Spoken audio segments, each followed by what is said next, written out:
Chapter 13. Project Coherence, Making a Better World. We are living in a time of extremes, and these extremes are both a reflection of an old consciousness that can no longer survive, and a future consciousness in which planet Earth herself and all of us on Earth are transforming. This old consciousness is driven by survival emotions like hatred, violence, prejudice, anger, fear, suffering, competition, and pain. Emotions that serve to seduce us into believing we are separate from one another. The illusion of separation taxes and divides individuals, communities, societies, countries, and Mother Nature herself. The mindless, careless greed and disrespect of human activity is threatening life as we know it. By pure logic and reason, this type of consciousness cannot sustain itself for much longer. Because everything is moving toward extreme polarities, undeniably many of the current systems, whether political, economic, religious, cultural, educational, medical, or environmental, are being pulled apart as antiquated paradigms collapse. We can see this most prominently in journalism, where no one knows what to believe anymore. Some of these changes reflect people's choices, while others reflect increasing levels of personal awareness. One thing is apparent, however.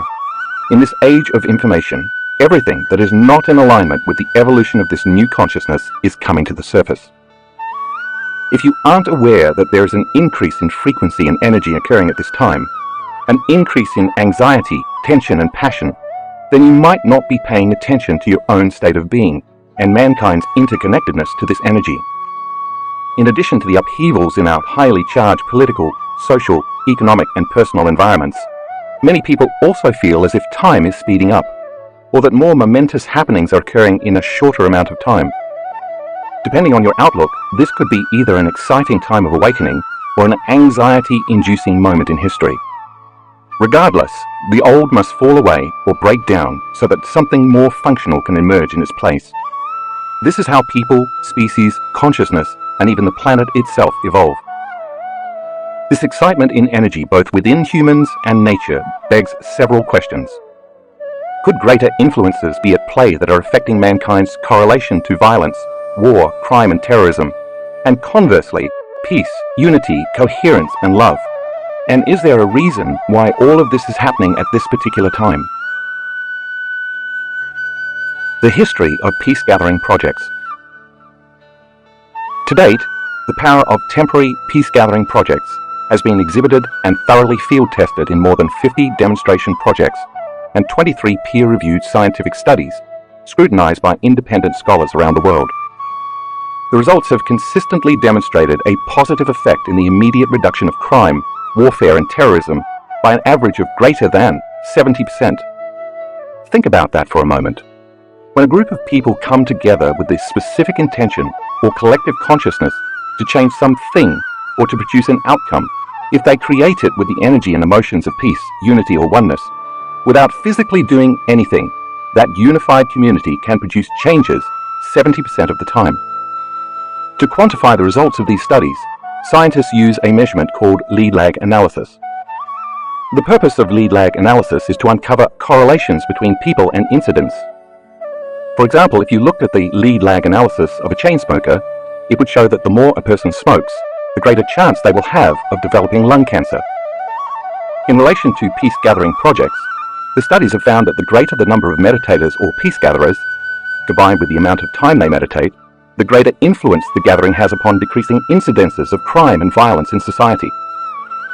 A powerful example is the Lebanon Peace Project, which brought together a group of meditators in Jerusalem in August and September of 1983 to demonstrate the radiating influence of peace. Although the number of meditators fluctuated over time, it was often large enough to achieve the super radiance effect for both Israel and nearby Lebanon. This effect happens when a group of specially trained meditators come together at the same time on a daily basis to create and radiate a positive effect on society. The results of the 2-month study showed that on days when there was a high participation of meditators, a 76% reduction of war deaths occurred. Other effects included reduced crime and fires, decreased traffic accidents, less terrorism, and increases in economic growth. The results were then replicated in 7 consecutive experiments over a 2-year period during the peak of the Lebanon War. All of this was achieved simply by combining people's intentions for peace and coherence with the elevated emotions of love and compassion. This clearly demonstrates that the more unified the consciousness of a group of people within a specific elevated energy is, the more it can change the consciousness and energy of others in a non-local way.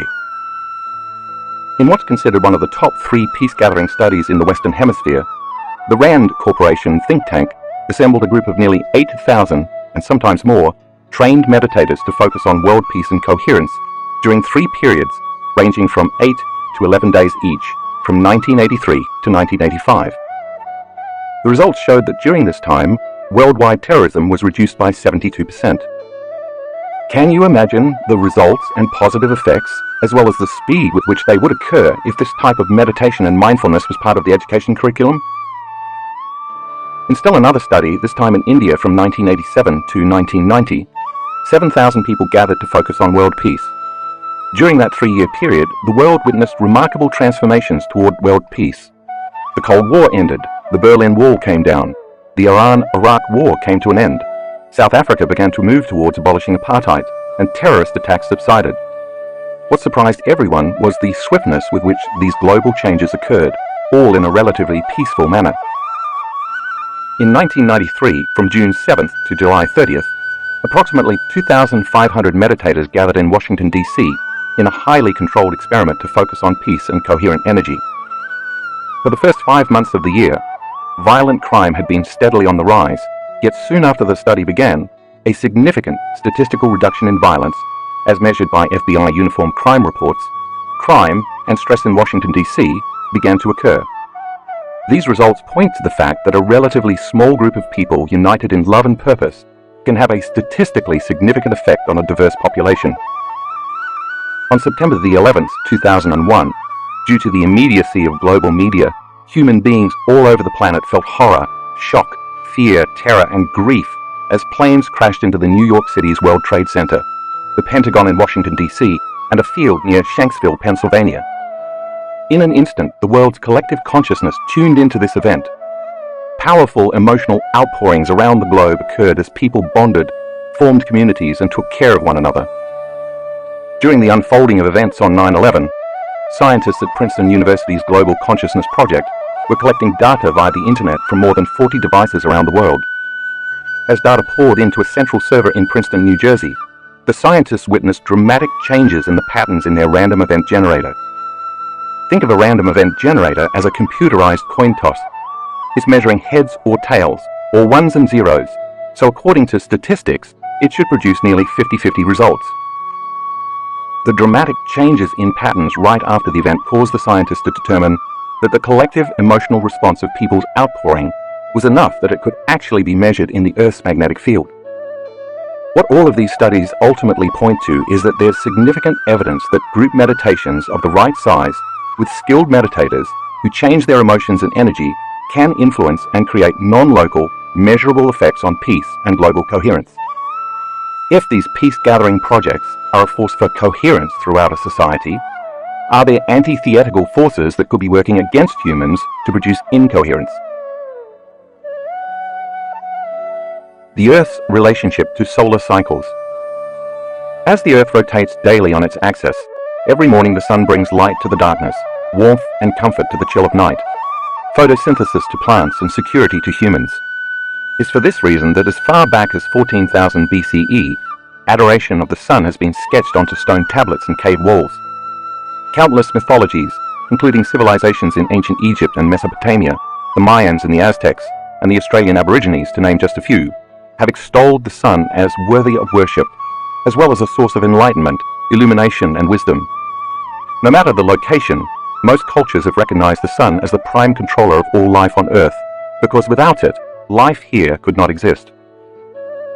For the most part, humans are electromagnetic beings, entities that constantly send and receive messages via vibrational energies, whose bodies are made up of gravitationally organized light and information. In fact, everything material in this three-dimensional world is gravitationally organized light and information. Just as we are individual electromagnetic beings, we are but a small link in the chain of an electromagnetic world, the individual parts of which cannot be separated from the whole. On a grand scale, it is impossible to deny the interconnectivity between the sun's energy, the Earth's energy, and the energy of all living species. On a micro level, all you have to do is look at the life cycle of a fruit or vegetable to understand this interdependence. The vegetable or fruit begins as a seed when environmental conditions such as water, temperature, nutrient-rich soil, and photosynthesis conspire. These conditions enable the seed to germinate. Eventually, the blossom of the seed becomes an integral part of an ecosystem, as well as the source of sustenance and nourishment for various forms of life. This complex chain and delicate balance of events all begins with the Earth's uniquely situated location in our solar system. Known as the circumstellar habitable zone, this is a range of orbital distance around a star, our Sun, in which a planet can support liquid water. While the Sun may be almost 93 million miles away, when it becomes active, it has significant consequences to life on Earth, because the Earth and the Sun are related by electromagnetic fields. The purpose of the Earth's electromagnetic field, see figure 13.1, is to protect it from the harmful effects of solar radiation and sunspots, cosmic rays, and other forms of space weather. Although not totally understood, sunspots are relatively dark, cool areas of the Sun, caused by interactions within the Sun's magnetic field. They can be up to 32,000 miles in diameter. You can think of sunspots as a cap on a seltzer bottle. If you shake the bottle and then remove the cap, it's going to produce a large release of photons, light, and other forms of high-frequency radiation. If it were not for the protection and insulation of Earth's electromagnetic fields, life as we know it could not exist, for we would be constantly bombarded by a steady stream of deadly particles. For example, when there are solar flares, the Earth's electromagnetic field protects the planet by deflecting trillions of tons of photonic emissions called mass coronal ejections. Mass coronal ejections are huge explosions of plasma and magnetic fields from the Sun's corona that can extend millions of miles into space. Their effects tend to reach the Earth an average of 24 to 36 hours after they occur. These ejections compress the Earth's field, heating the Earth's iron core. As this core becomes altered, it changes the planet's electromagnetic field. These ejections are part of solar cycles that occur approximately every 11 years, and they have the potential to disturb all living organisms on Earth. The recording of solar cycles began in 1755, but in 1915, an 18-year-old Russian boy named Alexander Chizhevsky took mankind's understanding of the Sun and its relation to the Earth to the next level when he spent his summer observing our Sun. During that summer, he began hypothesizing that periods of solar activity might have effects on the organic world. A year later, he entered World War I, and when not fighting for Russia, he again cast his observations towards the Sun. He noticed in particular that battles tended to wax or wane depending on the strength of solar flares. See graphic 14 in the color insert. Chizhevsky later compiled the histories of 72 countries from 1749 to 1926, comparing the annual number of important political and social events, such as the start of wars, revolutions, outbreaks of diseases and violence, with increased solar activity, demonstrating a correlation between the Sun's activity and human excitability. Equally interesting, solar activity has also been associated with great human flourishing, including innovations in architecture, science, the arts, and social change. Every place where you see the red line spiking in the graphic represents an active solar flare or sunspot that occurred between the years 1750 and 1922. The blue lines represent historically important events that took place within the same period. Chizhevsky eventually determined that 80% of these countries' most significant events occurred during solar events and geomagnetic activity. The solar release of energy, which is always carrying information, seems to be in almost perfect coherence with the activities, the energy, and the consciousness of our planet. It just so happens that at the time of this writing, in 2017, we are in the midst of a very active solar cycle. In the past decade, much has been said about how this solar energy is affecting the planet and all of life that inhabits it. In 2012, doomsayers thought the end of the Mayan calendar, which correlates to the December solstice, meant the end of the world was at hand. Today, astrologers talk about the age of Aquarius. An astrological age is a period consisting of approximately 2,150 years that corresponds to the average time it takes for the vernal equinox to move from one constellation of the zodiac into the next, and how it will usher in a new awareness for humanity. Astronomers and cosmologists talk about galactic alignment, a rare astronomical event occurring every 12,960 years that brings the Sun into alignment with the center of the Milky Way galaxy. Regardless of what you believe, all of these occurrences point to solar cycles that increase the energy coming toward the Earth from the Sun. Since we are electromagnetic beings connected to the Earth through electromagnetic fields and shielded from the Sun by electromagnetic fields, this increase in energy from the Sun is going to change both the energy of the Earth and our personal energy. This means that this new energy has the potential to influence human beings in either positive or negative ways, depending on our individual energy. For example, if you are feeling separation, living by survival emotions, and enslaved to the hormones and chemicals of stress, your brain and heart are going to fire incoherently. This will cause your energy and awareness to become divided and out of balance, and the increase in energy from the Sun is going to enhance that state of being. Therefore, if you are living in incoherence, that incoherence is going to become amplified. By the same means, if you are living in the coherent alignment of head and heart, working daily in your meditations to connect to the unified field, and to overcome your limited beliefs and attitudes, you are going to be propelled even further into the truth and understanding of who you are and what your purpose is. The bottom line is that we are in the midst of an initiation, and it is going to take a tremendous amount of will, awareness, and consciousness to stay focused so as not to succumb to these excitable energies. If we can maintain our focus, then instead of being victims of the uncertainty, we can transmute this energy into greater degrees of orderliness, coherence, and even peace, both personally and globally. In the simplest terms, this energy is going to endorse who you are being, that is, how you are thinking and feeling. The Schumann resonance.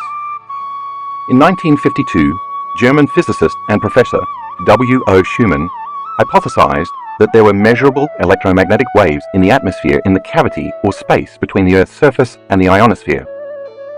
According to NASA, the ionosphere is an abundant layer of electrons, ionized atoms and molecules that stretches from approximately 30 miles above the surface of the Earth to the edge of space, about 600 miles up. This dynamic region grows and shrinks, and further divides into subregions, based on solar conditions, and it's a critical link in the chain of Sun-Earth interactions. It's this celestial power station that makes radio communications possible.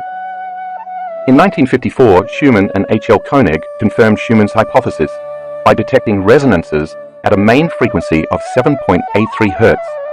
Thus, the Schumann resonance was established by measuring global electromagnetic resonances generated and excited by lightning discharges in the ionosphere. You can think of this frequency as a tuning fork for life. In other words, it acts as a background frequency, influencing the biological circuitry of the mammalian brain, the subconscious brain below the neocortex, which is also the home of the autonomic nervous system. The Schumann frequency affects our body's balance, health, and very nature as mammals. In fact, the absence of the Schumann resonance can cause serious mental and physical health issues in the human body. This was demonstrated through research by German scientist Rutger Weaver from the Max Planck Institute for Behavioral Physiology in Erlangen-Andechs, Germany. In the study, he took young, healthy student volunteers for 4 weeks at a time and placed them in hermetically sealed underground bunkers that screened out the Schumann frequency. Throughout the 4 weeks, the students' circadian rhythms changed, causing them to suffer emotional distress and migraine headaches. When Weaver introduced the Schumann frequency back into the bunkers, after only a brief exposure to 7.83 Hz, the volunteers' health returned to normal. As far back as we know, the Earth's electromagnetic field has been protecting and supporting all living things with this natural frequency pulsation of 7.83 Hz. You can think of the Schumann resonance as the Earth's heartbeat. The ancient Indian rishis referred to this as Om, or the incarnation of pure sound. Whether by coincidence or not, 7.83 Hz also happens to be a very powerful frequency used with brainwave entrainment, as is associated with low levels of alpha and the upper ranges of theta brainwave states.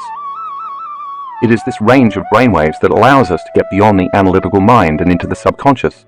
Thus, this frequency has also been associated with high levels of suggestibility, meditation, increased human growth hormone levels, and increased cerebral blood flow levels.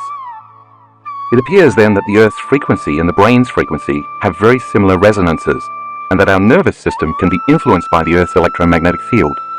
Perhaps this is why getting out of the city and into nature often provides such a calming effect.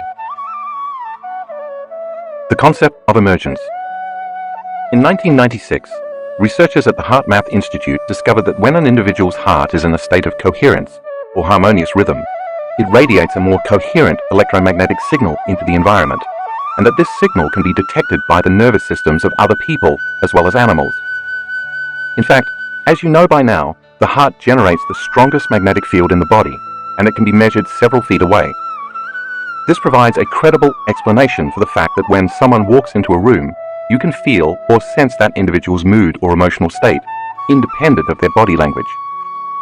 From a purely scientific standpoint, we can then ask, if this phenomenon works on an individual level, can it work on a global level?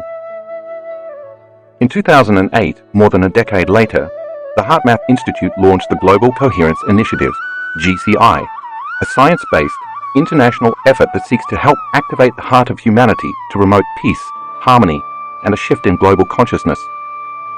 GCI is based on the beliefs that 1. Human health, thoughts, behaviors, and emotions are influenced by solar, geomagnetic, the Earth's magnetic field, activity. 2. The Earth's magnetic field is a carrier of biologically relevant information that connects all living systems. 3. All human beings influence the Earth's electromagnetic field of vital information. 4. Collective human consciousness, where large numbers of people are intentionally focused on heart-centered states, creates or affects the global information field. Therefore, elevated emotions of care, love, and peace can generate a more coherent field environment that can benefit others and help offset the current planetary discord and incoherence. Because human heart rhythm and brain frequencies, as well as cardiovascular and autonomic nervous systems, overlap with the Earth's resonance field, GCI scientists suggest we are part of a biological feedback loop in which we not only receive relevant biological information from the field, but we also feed information into this field. In other words, human thoughts, consciousness, and emotions, energy, interact with and encode this information into the Earth's magnetic field, and this information is then distributed on carrier waves, a signal on which the information is impressed or carried, around the globe. To further their research and test this hypothesis, using state-of-the-art sensors located in various locations around the globe, the HeartMath Institute created the Global Coherence Monitoring System, GCMS, to observe changes in the Earth's magnetic field. Designed to measure global coherence, the GCMS uses a system of highly sensitive magnetometers to continuously measure magnetic signals that occur in the same range as human physiological frequencies, including our brain and cardiovascular systems. They also continuously monitor activity caused by solar storms, flares, and solar wind speed activity resulting from solar storms, disruptions of the human resonances, and potentially the signatures of major global events that have a strong emotional component. Why are they doing this, and what does it point to? If you can intentionally create a coherent electromagnetic field around your body, and you are related or connected to someone in your life who is also intentionally creating an electromagnetic field around their body, the waves of this shared field would begin to synchronize in a non-local way. As the waves from both individuals synchronize, they generate bigger waves and stronger magnetic fields around you, connecting you to the Earth's electromagnetic field with an increased field of influence. If we could create a community of people scattered all over the world, with each individual intentionally raising the energy of their own personal field toward greater peace, isn't it possible that this community could begin to produce a global effect within the Earth's electromagnetic field? This intentional community could then create coherence where there is incoherence, and order where there has been disorder. The evidence from peace-gathering studies suggests that our thoughts and feelings do in fact have a measurable effect on every living system. You may have heard of this as the concept of emergence. Envision the synchronicity of a school of fish or a flock of birds flying in unison, where all creatures appear to be operating from one mind, connected by an invisible field of energy in a non-local way. What is unique about this phenomenon is that it is not a top-down phenomenon, meaning there is no leader. Instead, it is a bottom-up phenomenon, meaning everyone is leading because they are acting as one mind. When a global community comes together in the name of peace, love, and coherence, according to emergence, we should be able to produce an effect in the Earth's electromagnetic field, as well as in each other's fields. Just imagine, then, what it would be like if we were all behaving, living, thriving, and operating as one. If we understood we were of one mind, one organism connected and united through consciousness, we would understand that to hurt another or affect another in any way is to do the same to ourselves. This new paradigm in thinking would be the largest evolutionary leap our species has ever made, causing the need for warring, fighting, competing, fearing, and suffering to become an antiquated concept. But how could this possibility become a reality? Coherence versus incoherence. In order for us to create some type of effect in the Earth's field, which in turn can influence another individual's field, as you might guess, we have to activate two significant centers in the human body, the heart and the brain. As we learned in Chapter 4, while the brain is of course the center of consciousness and awareness, the heart, the center of oneness, wholeness, and our connection to the unified field, has its own brain. When people can regulate their internal states of care, kindness, peace, love, gratitude, thankfulness, and appreciation, as their hearts become more coherent and balanced, they send a very strong signal to the brain, causing the brain to become more coherent and balanced. This is because the heart and the brain are in continuous communication with each other. By the same means, once someone moves beyond the association to their body, their environment and time, and takes their attention off matter and objects, they become no body, no one, no thing, nowhere, in no time. As you well understand by now, when they get beyond themselves and put their awareness on the immaterial world of energy, they connect to the unified field, the place where there's no longer separation between any body, anyone, anything, and anywhere in any time. This causes them to unify with the consciousness of every body, everyone, everything, and everywhere in every time. As a consciousness, they have now entered the quantum field of energy and information, the place where consciousness and energy can influence the material world in non-local ways. The side effect of this process is that it creates more coherence in the brain and in our energy, so our biology becomes more whole. In our research, we found that when the brain becomes more coherent, it affects the autonomic nervous system and the heart. The heart, our connection to the unified field, then acts like a catalyst to amplify the process of coherence back into the brain. Because the heart sends more information to the brain than the brain sends to the heart, the more coherence you can achieve through the elevated emotions of the heart, the more the brain and the heart synchronize. This synchronization produces measurable effects not only within the body, but also within the electromagnetic field surrounding the body. And the bigger the field we produce around our body, the more we can affect others in a non-local way. How do we know this? Because we've seen this over and over in our students' HRV measurements. Evidence of the influence of the heart's electromagnetic field upon the field of another's heart can also be seen in a heart math study in which 40 participants were divided into groups of 4 around 10 card tables. While the heart rhythms of all 4 participants at the table were being measured, only 3 people were trained to raise their emotions through heart math techniques. When the 3 trained participants raised their energy and sent positive feelings to the untrained participant, that person also went into higher states of coherence. The authors of the study concluded that evidence of heart-to-heart synchronization across subjects was found, which lends credence to the possibility of heart-to-heart biocommunications. Key to the process of coherence is getting beyond the analytical mind. We know this because we've measured it enough times in the brain scans of our students.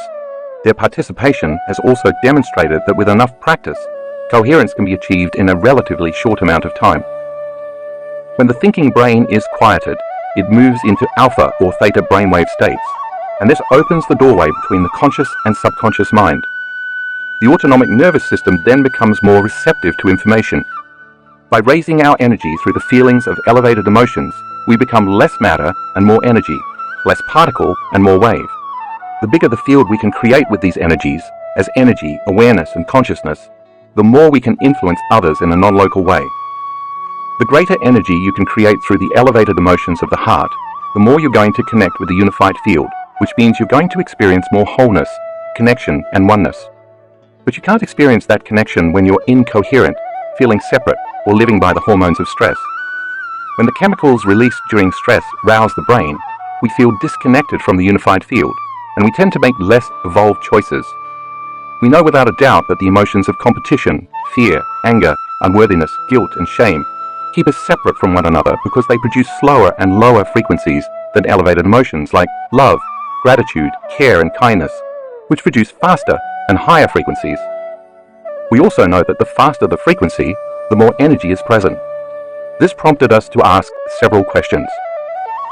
What if we assembled a community of several hundred people in one room, had them open their hearts and generate elevated energetic states, and then asked them to send the intention for the greatest good of a select group of people gathered in the same room? What would happen if the electromagnetic field around each person's body merged with the field of the person sitting next to them? Could those elevated emotional states then begin to produce a change in energy in the room? Is it possible that everybody experiencing elevated emotions and energy could begin to create coherence within a community? Building a collective coherent field. Since early 2013, we've partnered with our friends at the HeartMath Institute to further our research.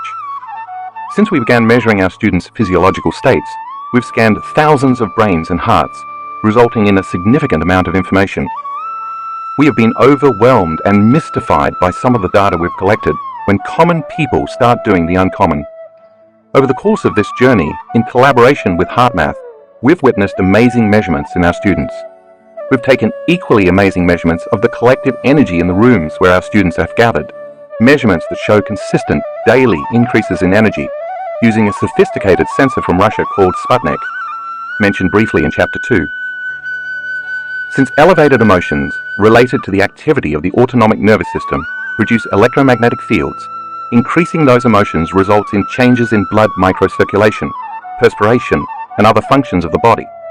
Because Sputnik is so sensitive, it can quantify environmental fluctuations by measuring barometric shifts, relative humidity, air temperature, electromagnetic fields, and more. Take a look at graphics 15A and 15B in the color insert. In these measurements from our workshops, you can see a trend that demonstrates an increase in the collective energy of the room. The first line in red is our baseline measurement and shows the room's energy before the start of the event.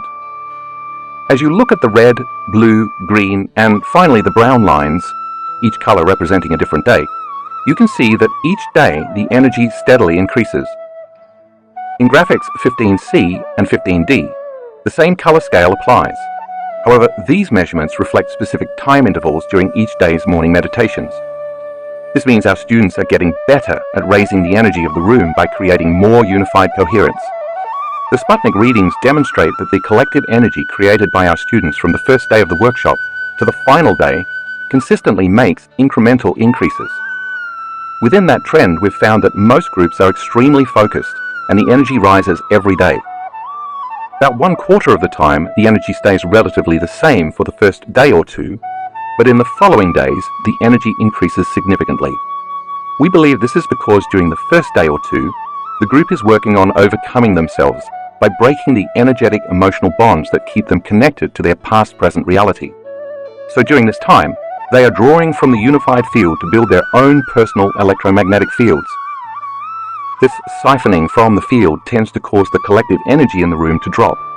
But once those individual fields become greater, more enhanced and coherent, they entrain to one another, which is when we tend to see dramatic increases in the energy of the room. Figure 13.2 shows that when two coherent waves come together, they create a bigger wave. This is called constructive interference. The bigger the wave, the higher the amplitude of energy. As a result of our students' more coherent waves coming together during our workshops, the energy of the group field increases, and then there's more energy to heal and to create or access greater levels of mind, which can sometimes lead to mystical experiences. My team and I have been consistently humbled by our students' profound healings, their ability to increase and regulate elevated states, and their reports of mystical experiences or acute insights into their lives as a result of learning how to regulate their brainwaves, open their hearts, and go into coherence. Some of these occurrences could be labeled as miracles, but we believe it's just a part of the process of becoming supernatural. This led us to wonder if our students could affect the nervous systems of others, and if so, what the implications of that would be. These questions would spark the birth of Project Coherence. Project Coherence. In collaboration with the HeartMath Institute, we performed numerous experiments whereby we took a small, random sampling of about 50 to 75 people at our advanced workshops, attached HRV monitors to their chests, and placed them in the front row of the room for 3 meditations over the course of 24 hours. Since HRV not only provides insight into the coherence of the heart, but also gives us information about the brain and emotions, we wanted to measure subjects' HRV for a full 24 hours. To start the meditation, everyone in the room placed their attention on their heart center and began breathing through this center slowly and deeply, as you learned to do in Chapter 7. Next, they cultivated and sustained an elevated emotion for 2 to 3 minutes, broadening their heart's electromagnetic fields and moving from a state of selfishness to a state of selflessness. Then we had the collective of 550 to 1,500 students broadcast the energy of their elevated emotions beyond their body into the space of the entire room. Next, we had them lay the intentional thought in that frequency for the greatest good of the students sitting in the front of the room wearing the HRV monitors, that their lives be enriched, their bodies be healed, and mystical experiences find them. Our goal was to measure the collective energy in the room and its potential non-local effect on the people wearing the HRV monitors. Could those elevated levels of energy and frequency in the form of love, gratitude, wholeness, and joy cause another person's heart to go into coherence, even if they were on the other side of the room? Our results confirmed our hypotheses. Not only did the broadcast energy produce a coherent effect on the people wearing the HRV monitors, but each of their hearts went into coherence at the exact same time, in the exact same meditation, on the exact same day. And this was not a one-time occurrence. We repeatedly found consistent results across our events. What does this mean? Our data supports the HeartMath Global Coherence Initiative's belief that an invisible field exists upon which information is communicated. This field links and influences all living systems, as well as our collective human consciousness. Because of this field, information is communicated non-locally between people at a subconscious level through the autonomic nervous system. In other words, we are bound and connected by an invisible field of energy, and this energy field can affect everyone's behaviors, emotional states, and conscious and unconscious thoughts. Because all frequency carries information, the magnetic fields produced in the hearts of the student body acted as carrier waves for this information. If at our workshops we can produce non-local effects on others, shouldn't our elevated, heart-centered emotions be able to produce non-local effects on our children, partners, co-workers, or anyone we have a relationship or share a connection with? If you look at figure 13.3, you notice 17 people going into heart coherence at the exact same time, on the exact same day, during the exact same meditation. All of these students who went into heart coherence were being entrained by the energy of others. The students sending the energy embraced the intention for the greatest good of those people wearing the heart rate monitors. The results show that when we get out of our own way, we can become one mind and non-locally connect to one another. Through that connection, we can influence the autonomic nervous system of others so they will feel more balanced, coherent, and whole. Imagine what could happen if you had thousands of people all doing the same for the entire world. Shortly after these global meditation events, our students began sending us emails asking that since we showed that we could indeed create a measurable change in the energy of a room where 550 to 1,500 people were gathered, could we then produce the same effect on a global scale?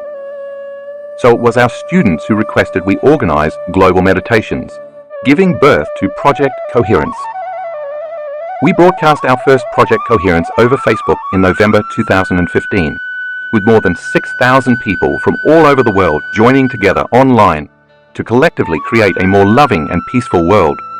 In our second meditation, more than 36,000 online viewers participated, and in our third global meditation, more than 43,000 joined forces.